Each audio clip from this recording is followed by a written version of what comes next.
Magandang gabi mga kapuso. Ako po ang inyong Kuya Kim na magbibigay sa inyo ng trivia sa likod ng mga trending na balita. Sa isang tindahan sa Las Piñas, may nang trespass. Pero hindi ito kautan kundi isang sugatang hayop. Anong hayop kaya ito at paano ito na-rescue? Sa Facebook post na to, humingi na saklolo ang stockman na si James. Sa pinapasukan kasi niyang tindahan, may pumuslit. Sinabi po sa akin ng mga katrabaho ko na may nakita daw po silang pusa. Nagtago po sa gilid, sumuksok po. Pero ng kanya raw itong sinilip. Laking gulat niya nang inakala niyang pusa, ibang hayop pala. Pinicturean ko tapos nag-post po ako doon. Baka may mag-rescue. Ang post ni James nakarating sa DNR. At dito nila nakumpirma na ang pumuslit sa kanilang tindahan hindi nga pusa, kundi isang musang o palm civet.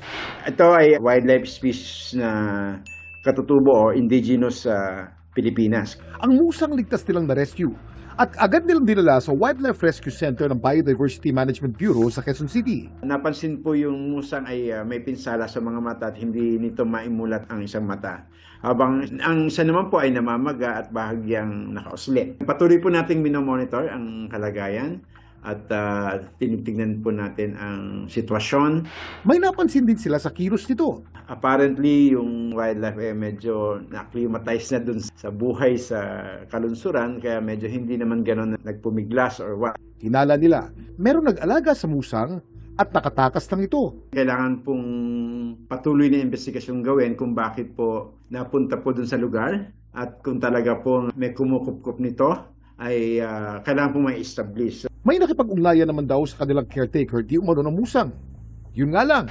Ang nagpakilalang may-ari po ay hindi nagpakita ng Certificate of Wildlife Registration kasi yun po unang hahanapin po kaagad namin eh. Paalala ni Nilo, ang mga musang hindi basta-basta pwedeng alagaan. Sa ilalim po ng Republic Act number 9147, ang pag-aalaga ng wildlife tulad ng musang ay hindi basta-basta pinapayagan. Kailangan pangalagaan. Ang kinasanayan po nito ay yung nasa wild. Bagamat inaalaw ang pag-aalaga nito, pero may mga kaukulang regulasyon katulad ng mga Certificate of Wildlife Registration na kailangan dokumentado. Ano naman ang plano nila sa musang na kanilang na-rescue? Yung nagpakilalang may-ari ay may pananagutan po sa ilalim ng ating batas. Kaya po, kailangan din po yung patuloy na investigasyon dito. Mas maganda po kung malaman din po namin kung saang partikular na kagubatan o ito nanggaling para doon din po namin ma-release. Pero alam niyo ba, ang pinakamahal na kape sa mundo nagagawa sa tulong ng mga musang?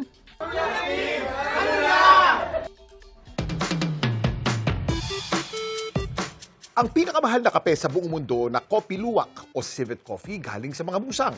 Kinakain kasi ng mga musang ang hinog na bunga ng kape. Natutunaw ang laman ng prutas sa kanilang tiyan pero hindi ang buto nito. Habang dumadaan sa kanilang digestive tract ang buto, naapektuhan ng mga enzymes ang buto. Sinasabing nababawasan daw nito ang pait ng kape. Nilalabas ng mga musang ang buto sa kanilang dumi. Ito'y nililinis, pinapatuyo, niro-roast at ginagawang kape. Samantala, para malaman ng trivia sa likod ng viral na balita, i-post o i-comment lang, #Kuya Kim, ano na?